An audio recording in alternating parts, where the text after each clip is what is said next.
All right. Let's talk about Frankenstein. Frankenstein. Victor Frankenstein creates life from the dead, but as his creature gains awareness, both must confront the meaning of humanity, power, and responsibility. This is Netflix's Frankenstein, or I guess it would be Guillermo del Toro's Frankenstein. Sponsored by Netflix. Get a new subscription. $32. Oh, God, it's so expensive. Why? The good. This is Guillermo del Toro at his finest. Drawing from the visual style of his past work, you might expect an overblown production design, but instead he uses the set's isolation to his fullest advantage. To his, what the am I writing here? What did I write? But he instead uses the set's isolation to his full advantage. The winter caps of the Atlantic, Frankenstein's estate and lab, etc., etc., etc., etc., etc. Beyond that, he continues to blur the line between rounded realism and a dark, almost Tim Burton-like Gothic surrealism. I mean, between everybody that is actually in the movie, the casts are great. We all know this. But I think that the biggest highlight, for me, here is Jacob Elordi's version of the creature, of the monster, and his overall presence. It's pretty easy to point to the monster as the glowing aspect that will rope you in. I mean, we're all really just there to see what he looks like, right? Like, what does Guillermo del Toro's version of the monster look like? Not only does the look work within del Toro's twisted art book, but Elordi gets to work the son of a real monster and learn the ways of being human while being horribly disfigured and haunted by dreams of multiple men. You know, since he's put together by multiple different pieces of people. Just as a side note, as I was saying before, I don't want to discount the entire cast. They all did amazing in their own right. I just really wanted to call out one special little boy, or really a very tall man, you know. Also, was it just me, or did Oscar Isaac kind of sound like a combination between Apocalypse from X-Men and Stewie Griffin? If not, I completely ruined your viewing experience of his accent.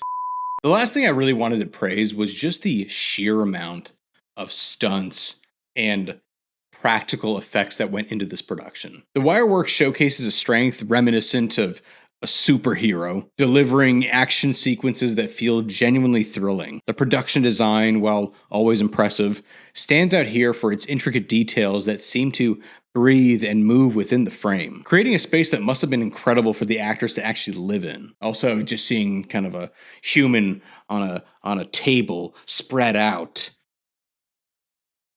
I'm not going to go further. The bad. While I appreciate the approach of the father-son struggles, you have to know that this is not a horror. While it maintains its Gothic roots, Frankenstein exchanges the familiar monstrous elements for a more tender exploration of what it means to be human. This shift may divide viewers. The emotional struggle is compelling, but it defies the expectations you might bring to it, which in general, I mean, could fall into a good category, just depending on how your expectation is for this movie. I mean, how many times can we watch the same thing? So subverting that expectation and kind of more concentrated on that relationship is more compelling. Although maybe it's the marketing's fault. It's just of what we kind of expect. Yeah. And then on the flip side, if you've seen The Shape of Water, you know, I don't know. This is kind of good. This is kind of bad. Overall, Frankenstein is yet another testament to why Guillermo del Toro is considered a master of his craft. He takes a story told countless times and revitalizes it through his mythic,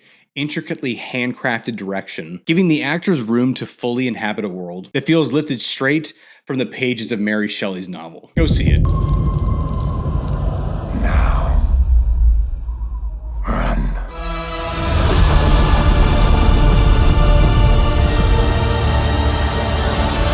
What did you think? What's your favorite Guillermo del Toro movie? I feel like a lot of people always say Hellboy, but I think it's because they know him for that. Yeah, most people say Pan's Labyrinth, The Shape of Water. I don't think anybody's ever said Pinocchio is my favorite one.